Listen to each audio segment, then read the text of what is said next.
Hi friends, welcoming you all to my channel. Hope you're all doing good. Today I'll be sharing something different. The experience which I received from the book Die Empty by Todd Henry.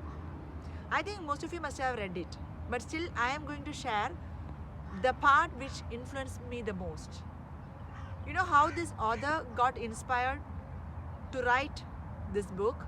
He was attending a business meeting in which one of his friends raised the question, what do you think is the most valuable place in the world?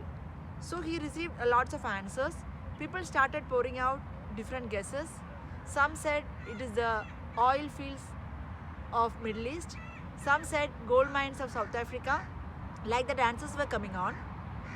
So finally he said, no, it's not the answer. It is a graveyard. Graveyard is a place where lots of things are buried.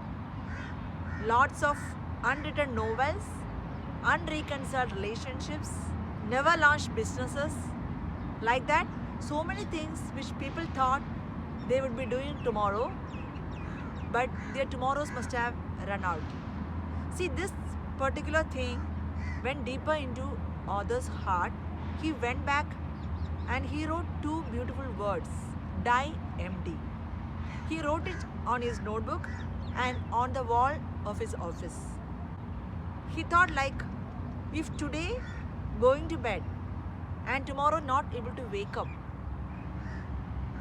can I say that I have emptied everything of myself? Whatever ideas, whatever knowledge, whatever things I have, whether I have been able to empty it or not. So die empty, the word doesn't mean that we have to do all the work at once. No, it doesn't mean like that. It doesn't mean we have to live as if there is no tomorrow.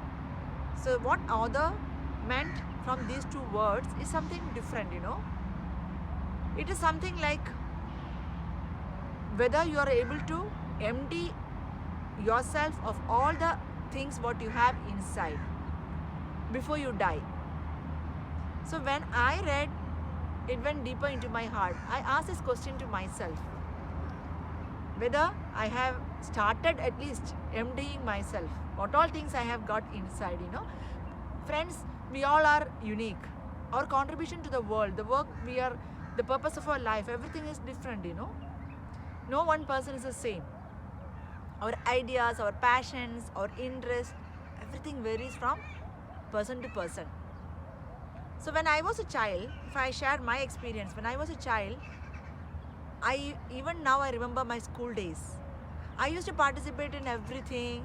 Whatever I do, I was doing it with full of joy.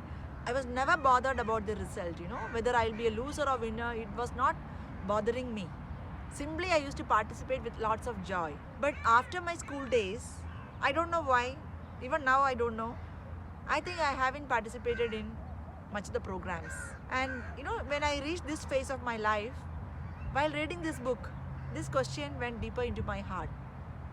And I asked myself whether I have poured out everything. Our contribution to the world, first of all, it is very unique. We can't convince anybody what is there inside our mind. Our dreams, we only know our dreams. Since others don't know, sometimes we feel they are not supporting, they are putting you down. Your friends, maybe your relatives, maybe your colleagues. You feel like that. When you share with them, sometimes they may not be giving you supportive answers. Why? Because they don't know your dream. You only know what is there inside you, So you have to start taking small steps forward to move nearer to that goal. Whatever passion you have, whatever dream you have, start taking one step every day and move towards it. We are all afraid of taking risk, right? We want to be in our comfort zone. And we'll be blaming the other people around us. They didn't allow, your friends or somebody else you will tell, they didn't allow. Actually, it is not like to get consent from anybody. And once you start taking one step, the nature will provide the remaining steps. So, one thing I can say, those who haven't started it yet, today onwards, you can think upon it and start working upon it. The work which you want to do, you should not be like to get appreciation or reward. Of course, you'll be getting it as a byproduct. But when you do the work, you should cultivate love and do. Definitely it will be a everlasting contribution. So friends, hope you also must have liked this book. If you wish, if you like this, you can read the book from Kindle or from library or from wherever you can buy the book also. It's amazing. So hope this message you all like. If you like this message, you can share the video with your friends, like, comment and subscribe to my channel. I'll be back again with another video. Stay blessed, stay happy. Signing off, the channel. Bye.